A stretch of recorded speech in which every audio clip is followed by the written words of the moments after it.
He lied to us all when he said that this was going to be an open competition, a four-man open competition when it comes to the QB situation up there in Cleveland, in which, from the looks of it, all we've seen it be was a three-man race. The only people that has been getting reps in with the first team or with the veterans are Joe Flacco, Kenny Pickett, and Dylan Gabriel. We've never seen my boy Shedeur Sanders get a chance to get in. Even with him doing the things that he has been doing up there, he has yet to get in with the... Shedeur Sanders was caught off guard by Coach Kevin Stefanski's recent remarks, which have sparked talk of bringing in another starting quarterback. Commentators are debating whether Stefanski's comments reflect eroding confidence in Sanders or a brief lapse in judgment, but the rookie now faces intensified scrutiny over his role. The Browns, we got an analyst that says that Shedeur Sanders should have some kind of a ban? Banishment of some kind? Come again? Say what? For what? And we've got, this would be more troubling. If I'm a Browns fan, and this is where we're going to start, potential dissension in the ranks of the front office and the coach. And over what? Quarterback. When a program's headline quarterback suddenly becomes the subject of sideline murmurs and quiet searches for replacements, the situation is unmistakable.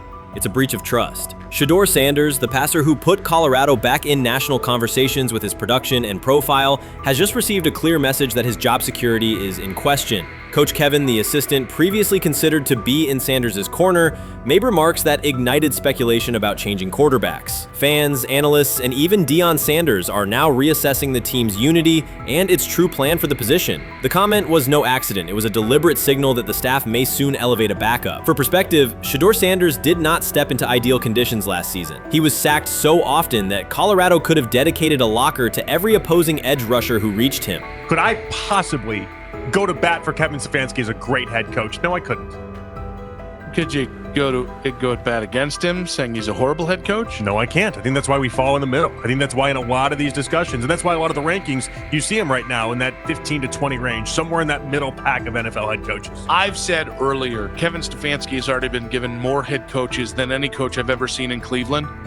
Starting with the decision to move on from Baker and him clearly still having another level to get to in Tampa. Last season, Shedeur Sanders often had to operate behind an offensive line that provided minimal protection, yet he still delivered precise throws and critical drives. At times, he seemed to be carrying a struggling roster almost on his own. Despite the constant pressure, he never complained, never threatened to transfer, and never acted entitled. He remained with Colorado because he trusted the program, trusted his father, and believed in the team's larger mission. That loyalty is why Coach Kevin Stefanski's recent statement that the quarterback competition is wide open struck so sharply. The remark implies that Sanders' starting role is insecure, as though the player who absorbed countless hits while holding the offense together is simply another name competing with walk-ons and first-year athletes who are still learning the cadence. This goes beyond ordinary coach language about fostering competition. It introduces genuine uncertainty about the staff's confidence in Sanders and invites speculation that Colorado is actively assessing outside options through the transfer portal. By characterizing the position as vacant, Stefanski has planted seeds of doubt that could quickly evolve into rumors and undermine the stability of the locker room.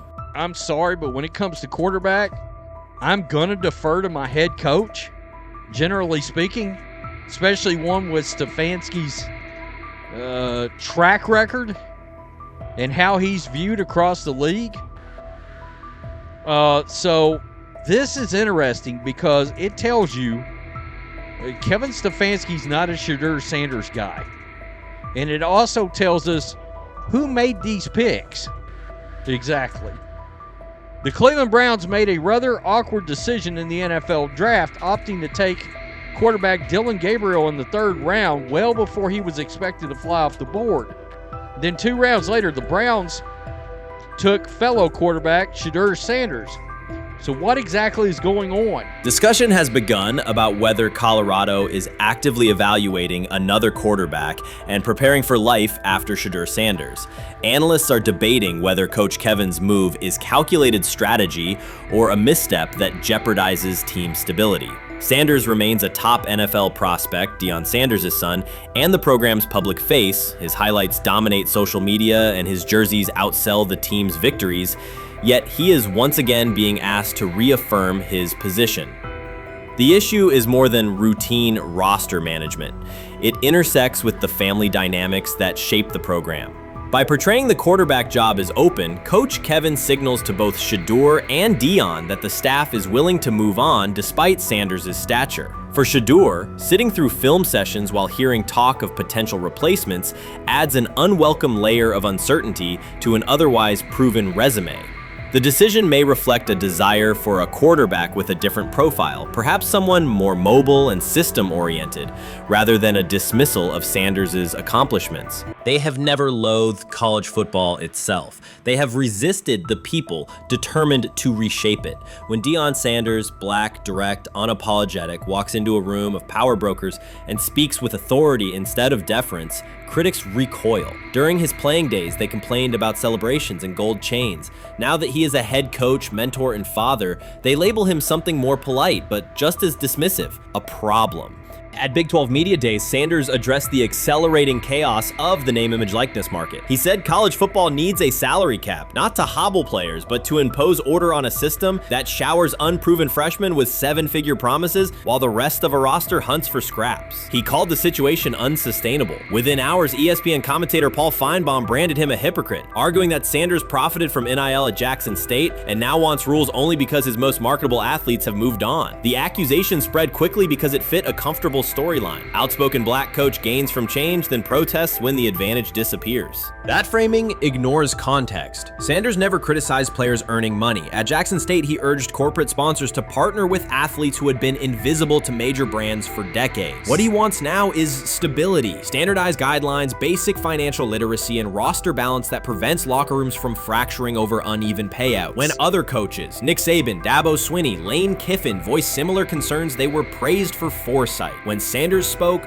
the tone shifted to suspicion. The difference is not the message, it is the messenger. Feinbaum's response followed a familiar script. When black leaders question the structure of the sport, their motives are interrogated, their credibility attacked, and their competence doubted. He did not level the same charge at Jimbo Fisher when Fisher complained that NIL disturbed recruiting. He stayed silent when Kiffin lamented the transfer portal. But Sanders, who raised enrollment and television ratings at Jackson State, brought unprecedented attention to Colorado in one season and consistently mentors players beyond football, was called opportunistic. Feinbaum dismissed the cultural impact Sanders created, the exposure for historically black colleges, the draft picks developed, the infrastructure improved, reducing his work to a marketing stunt dependent on star sons Shedeur and Shiloh or two-way standout Travis Hunt. Sanders did not retaliate. He returned to practice, media obligations, and recruiting. His confidence is rooted in faith and in the responsibility he feels toward young athletes whose lives will extend decades beyond their highlight clips. When he asks for NIL boundaries, he is thinking about freshmen handed large sums without guidance,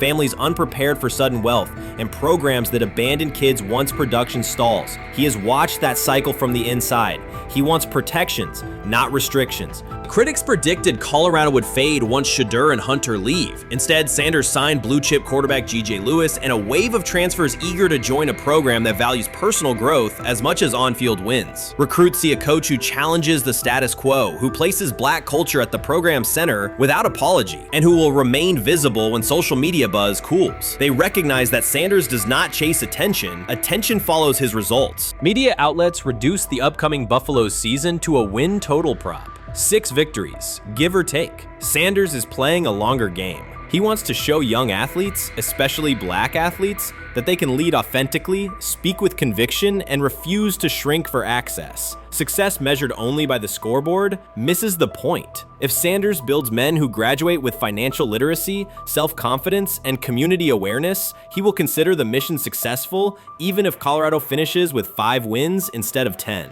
None of that registers with commentators invested in an older hierarchy. For them, leadership should remain predictable, reserved posture, muted tone, minimal cultural expression. Sanders contradicts that image. The possibility that his methods could spread to other coaches, to other programs, threatens a model that has kept decision-making and revenue streams concentrated for generations. So the debate is not about hypocrisy or payroll ceilings. It is about control of the narrative and who is deemed qualified to write it. Sanders refuses to surrender that authority. He knows order is necessary. He also knows whose voices have been ignored whenever real reform is discussed. By speaking plainly, he forces television panels, athletic directors, and conference commissioners to confront issues they would rather defer: financial education, equitable resource distribution, and consistent national standards. Whether Colorado exceeds betting lines this fall will not change the trajectory Sanders has already set. He made Boulder relevant, energized recruiting beyond traditional power corridors, and broadened college football's cultural reach. That influence will persist long after social media debates cool. If his call for NIL structure eventually becomes policy, as the NCAA and Congress now contemplate, Feinbaum's soundbite will fade while Sanders' imprint endures. In the end, accusations of hypocrisy say more about the accuser than the coach. Sanders has remained consistent, empower athletes, hold adults accountable, and inject stability before unchecked money corrodes the locker room. The people who stand to lose clout in that environment prefer the chaos they can manipulate. Sanders prefers a system that nurtures the players who make the sport worth watching. His advocacy is rooted in experience, not self-interest, and his critics will have to decide whether to engage with that reality or keep shouting from the sidelines. You first, when you take a look at both of these QBs, who had the most impressive start so far in the preseason?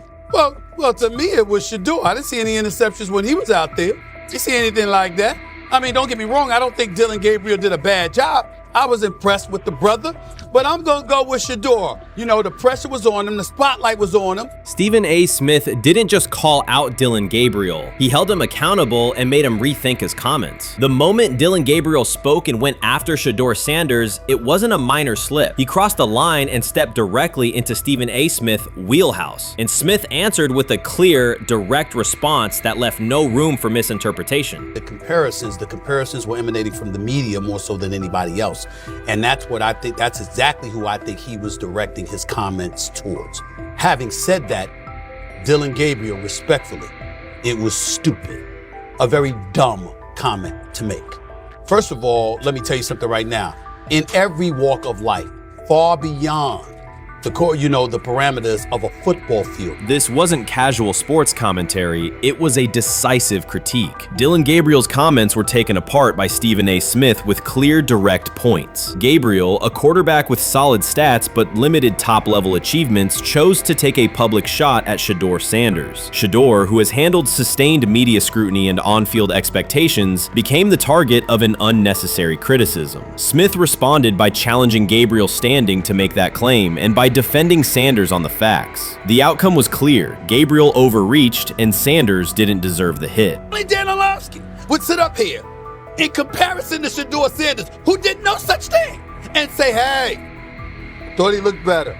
I got to give him the edge here. I thought it wasn't bad. A pick six and a fumble, and we can get over fumbles. Have you heard anybody say that? I know it's possible. Have you heard anybody say, get over? Stephen A. Smith responded immediately. As soon as Dillon Gabriel made his comments about Shedeur Sanders, Smith delivered a clear, point-by-point critique that drew national attention across the NCAA media cycle. Dillon Gabriel has a reputation as a good quarterback, not a dominant one. He can post strong numbers against opponents like Tulsa, but his performance has been inconsistent when the stakes and competition rise to playoff level. Well, those who produce get treated differently than those who don't. What he said echoes the mentality of all of America practically, and most certainly the world, as we see things being globalized more and more every day. It was a stupid, idiotic, immature comment, because clearly you were feeling the heat because a lot of people was talking about how Shedeur should be QB. Dillon Gabriel is a capable quarterback, but not a standout. Even so, he chose to talk down to Shedeur Sanders, a quarterback who has navigated constant scrutiny and pressure and still represents the future of a program that was struggling before he arrived. The comparison was weak. The criticism was unnecessary. Stephen A. Smith recognized that and dismantled Gabriel's argument with a clear, direct response. How the Browns react to this, how the locker room reacts to this, how Shedeur reacts to this, because it was a clear shot at Shedeur. But let's say Dillon Gabriel's talking about the media. How could you be a brand new quarterback in the NFL and the first time you get behind a mic after your first game, you throw the media under the bus? That's out of arrogance. Stephen A. Smith excels in moments like this. When Dillon Gabriel made his remarks about Shedeur Sanders, Smith responded with a focused, direct critique. He questioned Gabriel's standing to make that claim, noting that Gabriel has transferred between programs and has not been a Heisman finalist. Without theatrics, Smith laid out why Gabriel's resume doesn't justify taking public shots at Sanders. Smith's point was clear. Targeting Shedeur Sanders, a quarterback central to his program's future and consistently under intense scrutiny, was misplaced. Gabriel's criticism lacked the substance to support it, and Smith methodically showed why. To him today on his 42nd. I want you to be meaner. Birthday. That's number one. Number two, after the game, the Browns head coach Kevin Stefanski said there was a mix-up in the routes and that players were in the area that they shouldn't have been. Look at Stephen A's face. Look at Stephen A's face.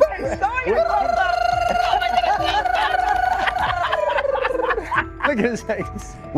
Stephen A. Oh my Lord. The strength of Stephen A. Smith's response was that he didn't just address Gabriel's remarks. He challenged the image around him. Dillon Gabriel often presents himself as an overlooked contender ready to surprise. But the reality is that his profile hasn't commanded broad attention. It's a clear reminder that not every opinion carries equal weight. In defending Shedeur Sanders, Stephen A. was direct and precise. Shedeur isn't just a quarterback. He is Deion Sanders' son, which subjects him to scrutiny far beyond anything Gabriel has faced. Even under that pressure, Shedeur has maintained his composure, shown confidence, and delivered in key moments that helped revive a program many had written off. Stupidity, all of it.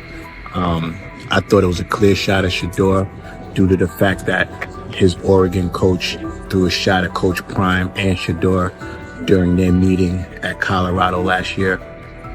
But you know what? The cream rises to the top. Let's see what happens this week. I see a lot of the media talking about they think it was about the media and not about Shedeur. And I think that's a chess move. For Dillon Gabriel to take shots at Shedeur Sanders was a miscalculation. Stephen A. Smith made the mismatch clear. Gabriel's attempt to shame Sanders was unnecessary and counterproductive. You don't target Deion Sanders' son when Deion has turned Colorado into primetime television. It underscored that Dillon Gabriel has often played with a chip on his shoulder because the spotlight hasn't followed him. He has been around long enough to compile numbers but not to earn broad respect. That's why going after Shedeur was misguided. Sanders, despite ups and downs, drives headlines. Gabriel's most notable headlines have been his transfers. Stephen A. Smith pressed that point without hesitation, challenging Gabriel's standing and leaving his argument looking like a forced throw that turns into a pick six. You know what? Still needs to thank me a little bit more for that restaurant I treated him and his family to, because it was big time, and stop embarrassing me by going places and trying to use coupons. That's how pathetic he is. The point is that a pick six and a fumble is usually considered a bad day. Stephen A. Smith didn't need to raise his voice to make the point. He presented Dillon Gabriel as a player whose talk outpaces his resume and defended Shedeur Sanders with clear comparisons. That's why he called Gabriel out so directly. The comparison wasn't just unfair, it was forced. Now look at Gabriel's record. The numbers are solid and he can win against average defenses, but the resume lacks defining markers. There's no sustained Heisman contention, no late season surge that reshaped the national picture, and no postseason moment that cements a legacy. The track record reflects steady production, not top-tier impact. That's the gap Smith underscored. Gabriel's criticism of Shedeur Sanders wasn't supported by what he has accomplished, while Sanders continues to carry a program under constant scrutiny. Let's see someone who step up and make some plays out there. Ain't no way. Gabriel ain't no way. He not built like that. No way. And this one is picked off and going back the other way. Oh my God! Why did he stop playing? Now it's a foot race, and that is that. They told me bust out my AP, perfect timing. H-shot, we about to get legendary. Shedeur star the next game, baby. Shout out Dillon though, you know what I'm saying? Bro, I love you, my heart. What am I bigger than cheese, bro? You know what I'm saying? But Shedeur got it. Shedeur Sanders is a national brand who draws viewers for both performance and result. Dillon Gabriel's attempt to diminish him read as resentment. And Stephen A. Smith called out the insecurity and lack of awareness directly. Colorado under Deion Sanders is prime time, and Shedeur sits at the center of that spotlight. If Gabriel expected the sports world to agree while he took a shot at Shedeur, he misread the moment. Smith dismantled the argument and questioned the credibility behind it. Gabriel will move on. He'll keep playing, give interviews, and have fans, but this exchange will trail his media profile as a reminder of a misstep. It's a clear example of a resume that doesn't justify taking public aim at a quarterback carrying that level of scrutiny and responsibility. For the Cleveland Browns preseason game today is that the way that some white folks watched Shedeur Sanders last week is the way that some black folks were watching Dillon Gabriel today. And it's not Dillon Gabriel for Dillon Gabriel's sake. Most folks don't have a problem with Dillon Gabriel. It's what he represents, which is the disrespect of a black person for no other apparent reason than they are a confident black person. Dillon Gabriel thought he was aiming up. Instead, he was placed back among quarterbacks who are good but not great. Stephen A. Smith made the central point. Dillon Gabriel doesn't shape the conversation. Sports are about narrative as much as numbers, and Gabriel's story doesn't move the culture, while Shedeur Sanders does. Smith highlighted that contrast clearly. By the end, Gabriel's credibility had taken a measurable hit. The critique was decisive and sent a broader message to any player considering public shots at Shedeur Sanders. If you step into that debate, you will be held to a higher standard and your resume will be tested. Dillon Gabriel learned that the hard way. Honestly, guys notice it more when you're out winning games, right? If Cleveland starts off in a bad start, they're not doing well, and all of a sudden Shedeur or Dillon Gabriel are doing well in 7-on-7, they're throwing dimes. In practice drills, the number one defense can't stop them.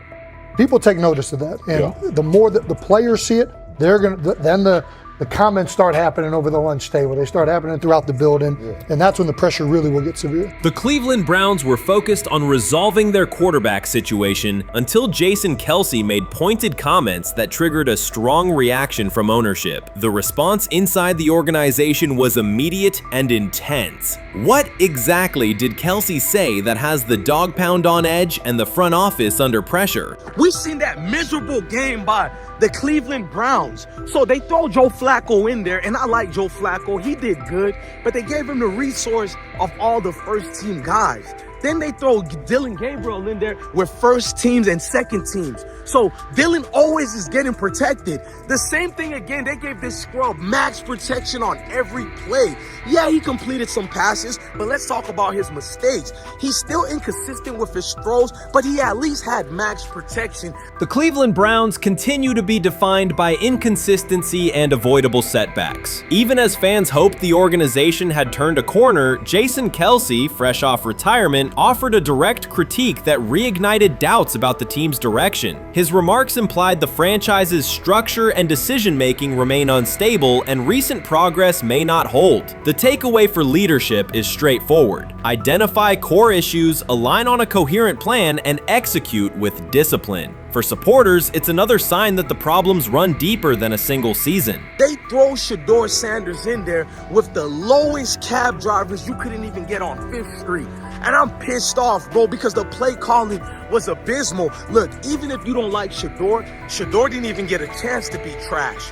Even if you think Shedeur is garbage, he didn't even get a chance to be garbage. That's how awful the offensive line was. Kevin Stefanski still doesn't want to give Shedeur second strings and first strings reps. Why is that? Browns ownership's response shifted from measured to urgent. The pattern is familiar in Cleveland. The team once treated Johnny Manziel as a franchise solution, retained Hugh Jackson for a second year despite results, and invested heavily in Deshaun Watson through a costly trade and contract. These decisions reflect aggressive but poorly aligned planning. The outcome has been continued instability instead of sustained progress. That this was the guy that they wanted to start. He's seasoned, he's experienced, he still has a big-time arm, even at his age, and they open with the Cincinnati Bengals. They wanted that experienced guy. He was always going to be the guy. They were not going to start Dillon Gabriel or Shedeur Sanders in week 1. Kenny Pickett had a hamstring injury. It makes it easy to go with Joe Flacco. And the question isn't and wasn't going to be who's the starter in Cleveland. The question is, who's going to be the backup in Cleveland? Who's going to be the number 2 quarterback when they open the season against these Bengals? Fans still show up season after season, expecting improvement and bracing for setbacks. The usual pattern has been early optimism followed by a gradual collapse. But last season was different. For a sustained stretch, the Browns looked organized and competitive, resembling a functioning team. Couple days, 3 days until roster cutdowns, how do you feel about that? Do you feel like you belong here on this team? Obviously, I think overall as a player, I feel like I put in the work. I feel like everything I do, I try to do it to my best, and that's all I ask for. So I feel like everybody feels like, you know, they should be on the team. You know, and if you ask anybody on the team, would they feel like they belong, you know, in their own eyes. So I feel like I do, but I'm my own player. You know, I think about myself in a high regard. The front office entered the offseason confident. Kevin Stefanski was being praised, and the Dog Pound believed the team had made real progress. Then Jason Kelce delivered a pointed assessment that cut through the optimism. Fresh into retirement, the former Eagles All-Pro and Super Bowl champion said Cleveland still looks like a team patching over issues rather than building a durable contender. Kelce's view was direct. The Browns' structure is fragile, and the roster is too dependent on perfect health at quarterback. He argued the team is one injury away from losing continuity and sliding backward. Because Kelce has operated inside a stable, championship-level organization, his comments carried weight with players, media, and fans. The reaction was immediate. People took his critique seriously, not as outside noise, but as an informed evaluation of how a successful team should be built. Ownership also felt the impact. Jimmy Haslam's response shifted to urgency, a sign that leadership recognizes the stakes. The criticism arrives in the context of prior high-risk decisions, especially the fully guaranteed $230 million commitment tied to Deshaun Watson. Watson has missed time and shown inconsistency when available, and the contract has constrained flexibility. Kelce's remarks highlight why depth, alignment between the front office and coaching staff, and a clear contingency plan at quarterback are non-negotiable. The takeaway is straightforward. Cleveland must convert last season's progress into a stable framework, protect the quarterback, deepen critical positions, and establish a plan that survives injuries and short-term setbacks. Without that, the games that fueled optimism will remain temporary. If you're a betting man, who do you think starts for the Browns at quarterback? Okay, this is the situation. Kenny Pickett, they actually traded for him. Joe Flacco, no one's bringing Joe Flacco in the building thinking Joe Flacco's going to be the starter. If Joe Flacco is your starter, you got a problem. You have a huge problem. And if they were saying Shedeur was the starter as the 5th rounder, you got a real problem too, because he passed over all these guys in these reps in the offseason in shorts, in bikini shorts, Speedos and stuff. Like, no. That kind of stuff. So I'm not that surprised. When you put down a 3rd round pick on a quarterback, you do believe he has a certain skill set. Jason Kelce stated the obvious. Cleveland committed to a quarterback who hasn't played at an elite level in years, and Joe Flacco's playoff run didn't change the long-term outlook. Ownership appeared more upset that the criticism was public than by the substance of the critique. Many fans agreed. They've seen this pattern before. Rosters age, injuries are inevitable, and when a single contract dominates the cap, one setback at quarterback can undermine the entire season. Kelce's broader point was about structure. The Browns prioritized the high-cost, uncertain starter over depth and contingency. The late-season surge masked issues that remain: limited cap flexibility, thin depth at key positions, and an offense that lacks a credible Plan B. Fans recognize how quickly a strong defense can decline with injuries, and how an offense without redundancy stalls. The AFC North raises the stakes. Baltimore with Lamar Jackson sustains a top standard. Cincinnati with Joe Burrow returns to contention when healthy. Pittsburgh rarely slips below .500 under Mike Tomlin and wins with defense and consistency. In that environment, Cleveland can't rely on perfect health or peak form from one player. The path forward is clear. Diversify cap allocation, reinforce the offensive line and receiver depth, carry a legitimate backup plan at quarterback, and install a scheme that functions regardless of who is under center. Given what we saw yesterday with Shedeur Sanders, somebody on the Cleveland Browns is 100% getting fired, probably by the end of this year. The person who's probably going to end up getting fired is Kevin Stefanski, because I know that he didn't want Shedeur Sanders on the team. It was Andrew Berry who made that pick. You can't really go against your GM. Bad things happen in this situation. But Shedeur Sanders is not without fault for what we saw yesterday. This is the play that we saw yesterday that had the internet just exploding, where Shedeur Sanders took like a 24-yard sack. Half of the internet is saying that this is all Kevin Stefanski's fault. Cleveland showed progress last season, but the underlying concerns remain. Jason Kelce highlighted them directly. The Browns' long-term plan is fragile, cap-constrained, and overly dependent on perfect health at quarterback. His comments focused attention on structural issues, roster depth, continuity in coaching, and a sustainable offensive approach, rather than a single hot streak. That criticism resonated because it reflected what many around the league already see. Ownership's reaction underscored the sensitivity. Jimmy Haslam has presided over frequent coaching and quarterback changes, and external scrutiny carries weight when it comes from a respected veteran with championship experience. Kelce's remarks reinforce that last year's Joe Flacco stretch was a short-term solution, not a foundation. The team still needs a durable plan that can withstand injuries and inconsistency. The practical takeaway is clear: stabilize the system, diversify cap usage, and build depth at key positions so the offense functions regardless of who is under center. That includes a coherent development pathway for younger talent such as Shedeur Sanders, with defined practice reps, protection, and scheme alignment. Kelce didn't say anything outrageous. He articulated the gap between a brief surge and a credible long-term contender. Have the faith of a mustard seed.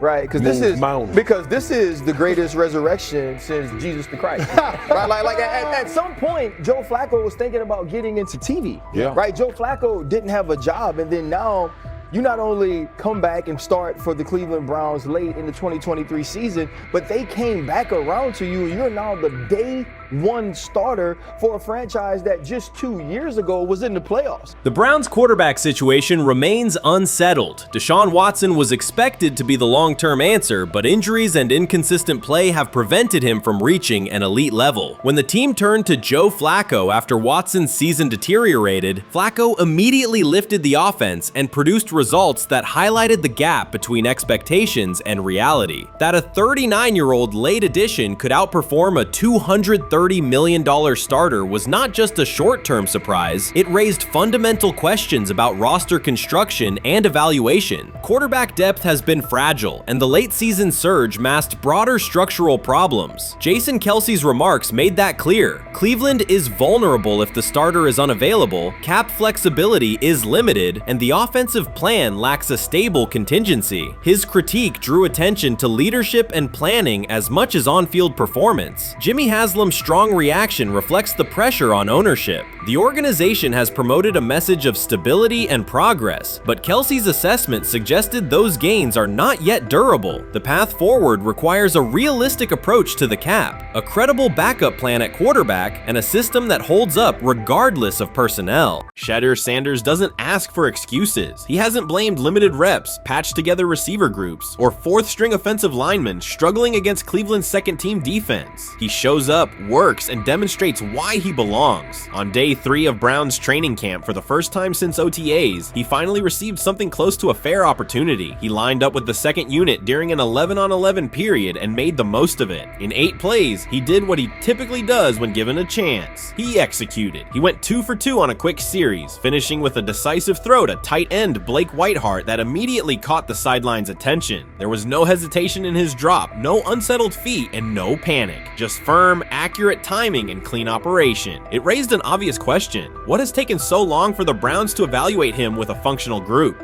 The story isn't only about one throw, it's about the delay before it. Sanders has been the guy for most of his football life, commanding high school programs, starring in the Southwestern Athletic Conference at Jackson State, then operating under national attention at Colorado. For the first time, he's been told to wait. He has treated that reality as part of the job rather than a setback. He has prepared like a professional since the moment he arrived, and on the 3rd day of camp in heavy heat, he let the football represent his case. While coverage focused on the veteran presence of Kenny Pickett and Joe Flacco, Sanders made an impression with minimal volume. The difference with the second team was immediate. Protection held up, routes were on schedule, and progressions unfolded as designed. Within that structure, he looked like the quarterback who led efficient offenses at Jackson State and Colorado. Calm in the pocket, decisive in his reads, and accurate to tight windows. This was not simply a good practice period, it was a clear statement. He was not just operating the script, he was directing it. The timing was sharp, the reads were clean, and the seam throw throw to Whitehart was a high-level anticipation throw, professional in placement and pace. The narrative around Sanders should reflect that when he is placed in a workable situation, his strengths are visible. Early work with 4th unit personnel included protection issues and unreliable spacing. With the 2nd unit, those variables stabilized and his work looked consistent with his resume. The performance supported a straightforward conclusion. The evaluation should move forward with higher quality reps. Sanders has been explicit about his approach. He does not request special treatment. He intends to be prepared so that when an opportunity appears, he can step in without a drop-off. He has said he wants to be ready for anything and not offer explanations after the fact. That mindset fits what teammates and coaches have observed. A quarterback focused on the assignment, not the conversation around it.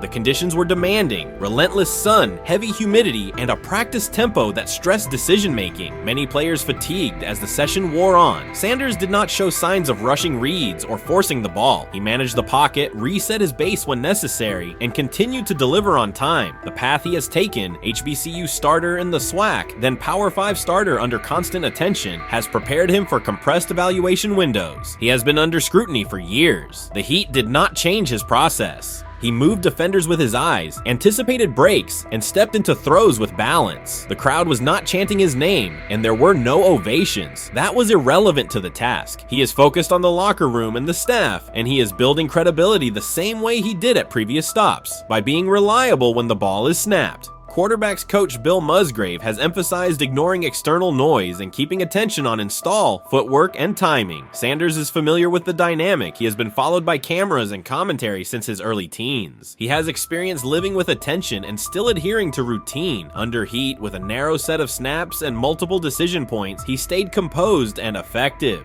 2 speeding citations, 91 miles per hour in Brunswick and 101 miles per hour in Strongsville, became national items. General Manager Andrew Berry characterized the decisions as not smart and stressed that it's not only about driving fast, but about the safety of others. Sanders accepted responsibility, stated that he learned from the incidents, and said he would follow the rules. The attention to those citations did not alter his daily schedule or his practice preparation. He arrived early, stayed engaged, and kept the discussion centered on work.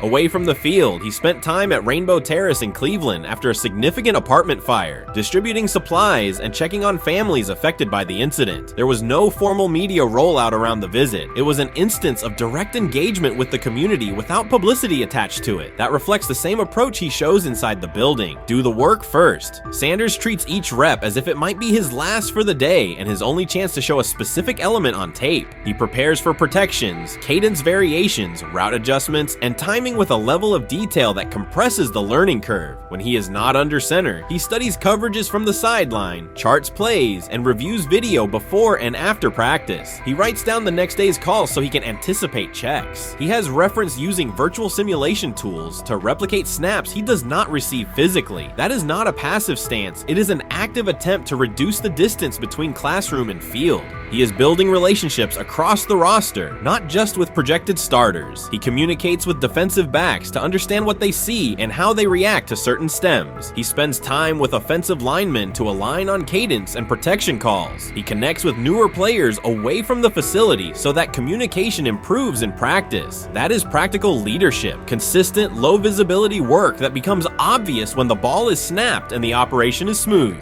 3 days into camp, a central question remains. Why hasn't he taken a first-team rep? Flacco has seen work. Pickett has seen work. Dylan Gabriel has been cycled in. Sanders has remained behind all 3 on the depth chart while producing efficient periods when provided stable support. Head coach Kevin Stefanski has not publicly detailed the plan for distributing first-team snaps among the quarterbacks. When asked, Sanders answered that it is not his place to comment on rotation decisions. That response aligns with his day-to-day conduct, respectful, professional, and centered on the next assignment. The staff is managing a room with a Super Bowl MVP, a former first-round pick, multiple rookies, and a new set of combinations on the offensive line. That creates a set of decisions about exposure, pacing, and evaluation windows. Within that context, Sanders has presented a clear case for additional evaluation. He has shown he can execute the offense as designed when the variables are standard. Musgrave has a long-standing connection with the Sanders family through his time as a teammate of Deion Sanders in San Francisco. That familiarity supports direct communication. It does not guarantee anything about the depth chart, but it does help streamline teaching, feedback, and expectation setting. Inside the defensive back room, veterans such as Denzel Ward have provided perspective on timing, leverage, and eye discipline that Sanders has incorporated into his preparation. He is operating without the immediate family structure that defined his college environment. Away from his brother Shiloh and his father Dayon, he is managing his own housing, nutrition, recovery schedule, and all the smaller tasks that accompany an NFL routine. Those adjustments matter because they influence consistency across a long camp. He has treated those responsibilities as part of the job rather than distractions, which is reflected in a steady daily approach. What he showed on day 3 with the second unit was not a surprise to those who have tracked his prior work. It was a continuation of a profile: efficient sequencing, clear timing, and consistent ball placement when protections and routes hold up.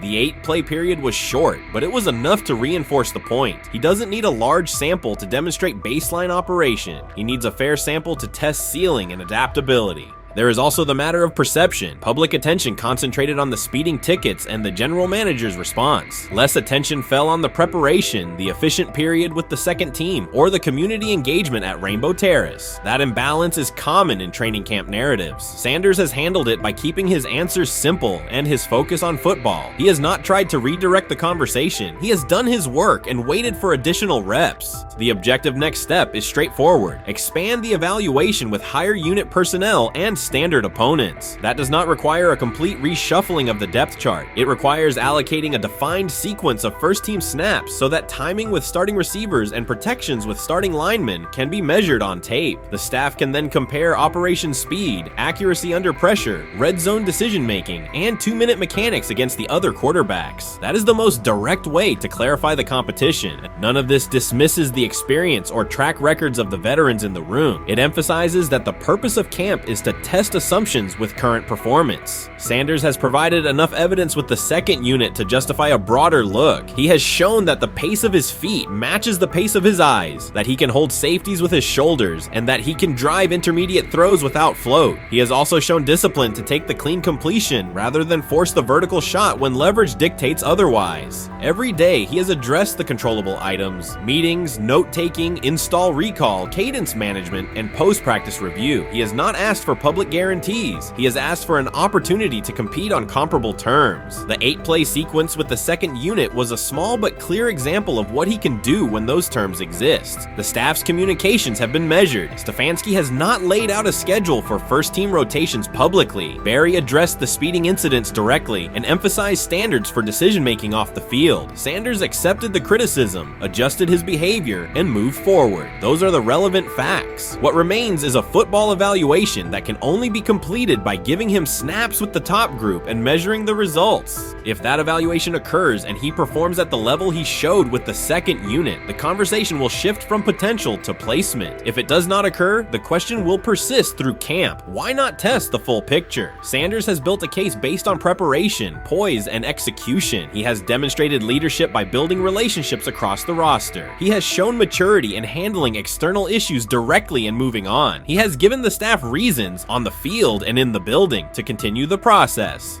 3 days into camp, he has answered everything within his control. He has shown growth, discipline, and consistent operation. He turned early fourth-team disarray into learning, then executed cleanly when moved to the second unit. He kept the discussion on football when outside topics threatened to dominate. He has not tried to win a press conference. He has tried to win every rep. If he continues to stack days like this, the next step is logical. Evaluate him with the starters, document the results, and let the tape determine the depth chart. Until then, he will continue to prepare, continue to compete, and continue to present the same message through his play. When he led college football in completion percentage and he threw almost 40 touchdowns for over 4,000 yards, how tall was he? Because they make it seem like he shrunk all of a sudden, RC. Oh, how lively was his arm? Because all I know is somebody did that. Somebody threw for over 4,000 yards, somebody threw for almost 40 touchdowns, and somebody led college football in completion percentage. Now, I'm trying to figure out, what I try to figure out all the time, Mel, is how a guy that hadn't played football in almost 5 months. Shannon Sharpe has publicly defended Shedeur Sanders and criticized those questioning him. Sanders has earned higher recognition and some fans are responding negatively. Although there's debate about whether he belongs on a second team list, Sharpe maintains that Sanders' career is clearly ascending. Reactions on social media are mixed. Some users are angry, others are surprised, and a few say they anticipated this result. The conversation remains active. When reports confirmed that Shedeur Sanders had been elevated from second team to near top-tier status, Shannon Sharpe issued an emphatic response. He delivered a detailed rebuttal to critics, underscoring why Sanders deserved the promotion and directly challenging those who doubted the decision. I don't think that he was underprepared during these meetings. I don't believe any of these stories that he showed up arrogant and that he was bombing his interviews. I mean, you watch the film, he's on time, he's on point.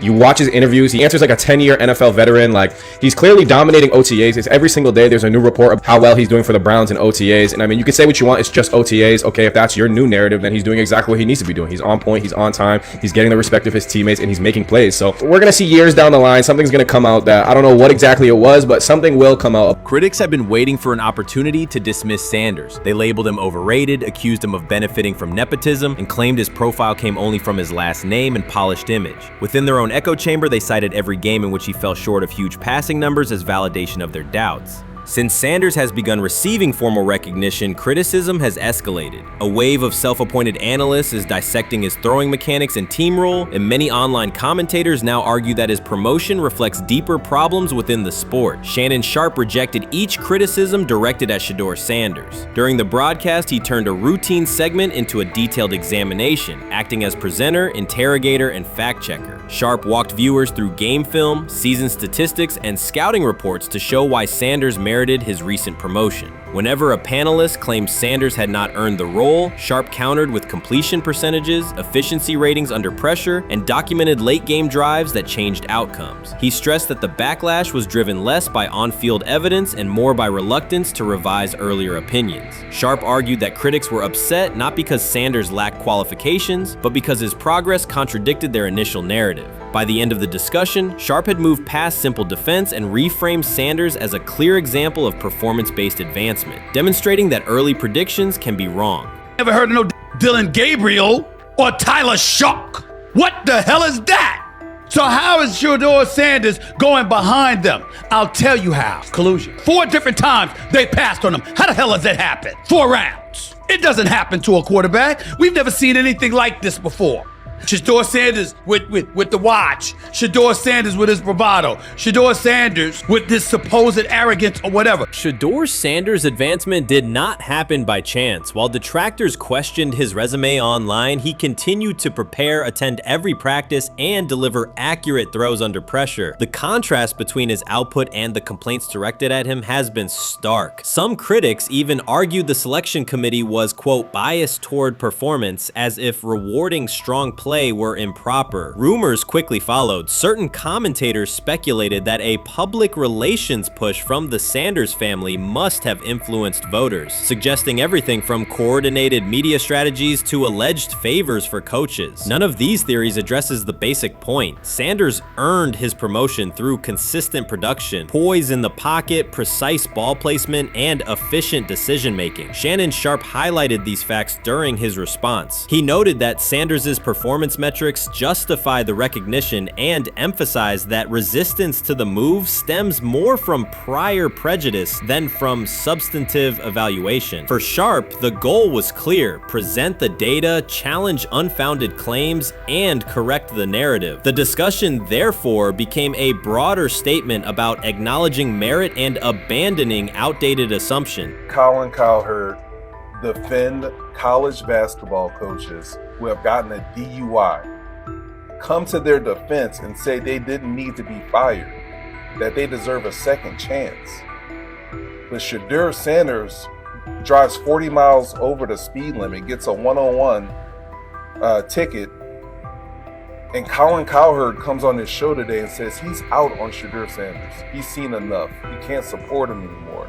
He can't be in the Shedeur Sanders camp because of the speeding ticket. Shannon Sharpe addressed commentators who portray constant doubt as expertise. Those who discount strong performances with "we'll see" but declare bust after a single mistake. He noted their belief that progress only counts if an athlete visibly struggles. Sharpe's response was methodical rather than emotional. He presented evidence, cited statistics, and calmly refuted each claim. Following his remarks, several critics began revising or deleting earlier posts, recasting themselves as longtime supporters of Shedeur Sanders despite having questioned questioned him for months. Sharp insists on accountability, naming specific individuals and dates while requesting public acknowledgement of prior errors. He argues that analysts cannot spend months undermining a player's potential and then quietly adopt a supportive stance once the athlete succeeds. These are serious, big-time, top-of-the-line playmakers that they have. If you can go 45 to 42 in the fourth quarter because your quarterback set the school record with 510 yards passing. He was flawless. Shedeur is big-time. I didn't know for sure, will it translate to the next level of competition? Yes, it might translate to the next level of competition as he can play. Critics who once claimed Shedeur Sanders was unprepared now hesitate to acknowledge their mistake. They resist retracting earlier comments and struggle to accept that an athlete can succeed without their approval. Sanders continues to share practice clips and game highlights without engaging the debate, while Shannon Sharpe documents every dismissive remark, ready to revisit them on national television. The disapproval did not slow Sanders. It underscored his progress and exposed the gap between perception and performance. As a result, the conversation has shifted. Analysts who doubted him now describe him as undervalued and publish detailed evaluations of his mechanics and game management, suggesting long-standing familiarity with his career. In a matter of weeks, critics have recast themselves as advocates, demonstrating how quickly opinion can change when consistent results leave little room for doubt. Shannon Sharpe signaled that his commentary is not over. He considers Sanders' advancement a positive outcome for every athlete who has been overlooked or criticized for having confidence. Sharpe stressed that analysts do not have the authority to determine who deserves recognition based on personal preference. The reaction to Sanders' promotion, he argued, revealed how quickly opinions can shift once results are undeniable. Sharpe pointed out that many vocal critics became quiet when confronted with objective performance data. This exchange, Sharpe insisted, reached beyond defending a single quarterback. It challenged the practice of dismissing achievements that do not fit familiar narratives. He reminded viewers that success does not require external approval and that consistent talent will surface despite online commentary intended to minimize it. While critics reconsider their positions, Sharpe remains steady, assigning credit to the athlete and allowing the scoreboard to confirm the argument. In his view, the statistics speak clearly enough. Sharpe also emphasized that the intensity of the backlash must be placed in context. College football is a volatile environment where unexpected outcomes are common. Therefore, declaring failure based on incomplete evidence only weakens the credibility of sports analysis. The discussion underscored the need for measured evaluation rather than reactive judgment. Zach Jackson and him and everybody else that we talked to have said that Shedeur looks good. He looks really good. He looks better. And we got Zach that say Dylan Gabriel ain't even an NFL quarterback. It's true. So how is it that this man can't get a rep with the ones, but that non-NFL quarterback can? We all what agree with sense that. does that make? Some observers now claim that recognizing Shedeur Sanders' strong performance undermines football's traditional standards, even though they previously argued he received coverage only because of his father. Faced with Sanders' current statistics, those critics are searching for explanations that fit their earlier narrative. The data have always been clear. Their earlier objections ignored that fact. Shannon Sharpe is openly highlighting this reversal, comparing past negative remarks with Sanders' recent 400-yard games to demonstrate the gap between criticism and evidence. Sharpe did not force these commentators to backtrack. He simply displayed their earlier claims alongside Sanders' results, allowing the contrast to speak for itself. I view things as I got time. I got time to be able to grow and mature, and be able to understand the ins and outs of the defenses and be able to get the good insight from the vets in the room. So I look at it as, a plus, and whenever, it's time for me to play. Shedeur Sanders rolled into Browns camp and instantly made the whole practice feel like a recess pickup game. NFL vets suddenly looked like they'd forgotten the playbook and were just trying to keep up. With that being said, I see some balls coming out of Shedeur Sanders at that camp, and I'm like, kind of looks like a guy. Yeah, I'm ready. He can sling it. Ready to. I see him, some of the veterans, how they talk to him, mic'd up, see what he's doing in the community. Talking about Njoku there? Njoku, Mike Knapp. Yeah, once you see, different little interactions and things like that, I know he has the talent. We'll see. It'll be a competition that usually brings the best out of guys, especially young guys. So I'm interested to see how that quarterback situation. Right after Shedeur Sanders tightened his cleats and the Browns settled in for what they figured was a routine camp day, the whole vibe tilted sideways. No blazing comet, no UFO touching down at midfield, just a swagger-charged quarterback striding in like he'd crashed the wrong league and thought, yeah, I'll stick around and run this show. The Browns had no clue what storm was rolling in. You'd expect an NFL team to do a quick scout, maybe pull up a highlight reel or two, but nope. They greeted Shedeur with a shrug, only to watch him seize the field on snap one and run the whole operation like a seasoned pro. First and foremost, he's been the best quarterback in camp. Now look, Joe Flacco ain't had many opportunities. There was a whole day I saw he didn't throw the ball at all. Here's my theory on the situation. They already know who's starting in the number 2 is. They already know. Joe Flacco and Shedeur Sanders is already locked up. You're missing the boat, people. You're missing the boat.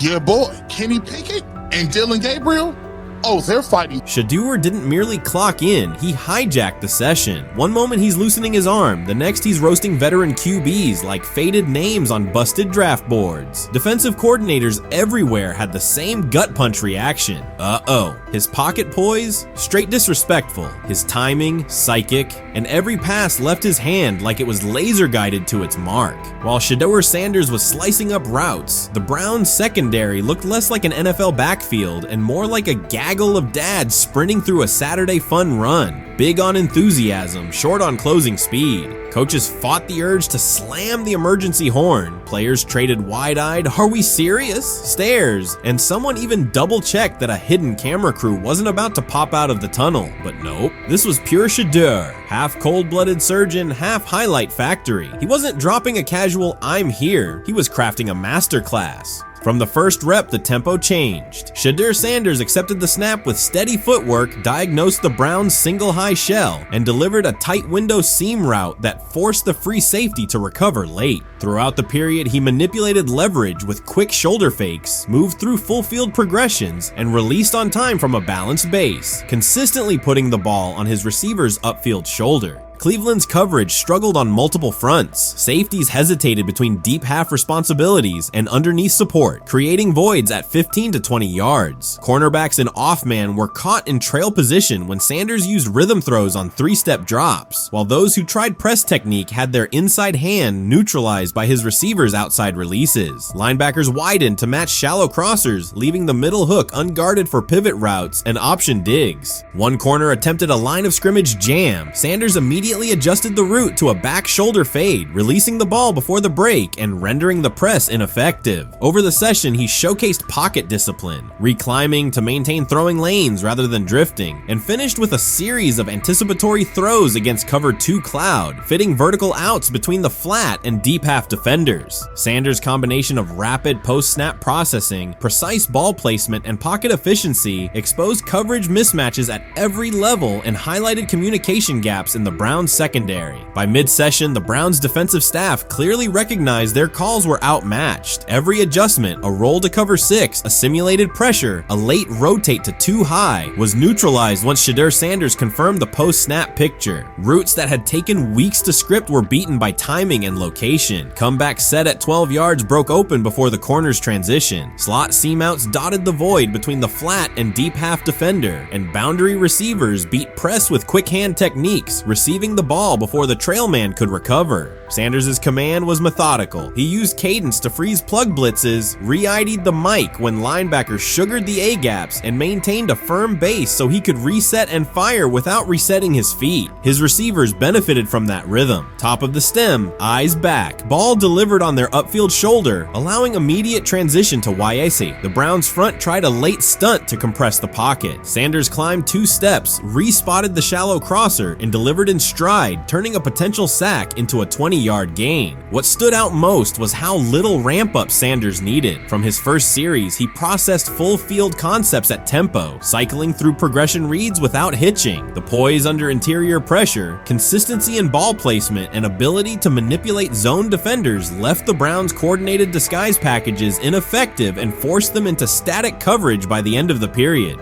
In short, Sanders' efficient mechanics, rapid processing, and anticipatory accuracy rendered Cleveland's defensive game plan ineffective at every level, from pre-snap disguise to post-snap spacing. Imagine there's many people that think Dylan Gabriel's a better quarterback than Shedeur Sanders. I don't care where they were drafted.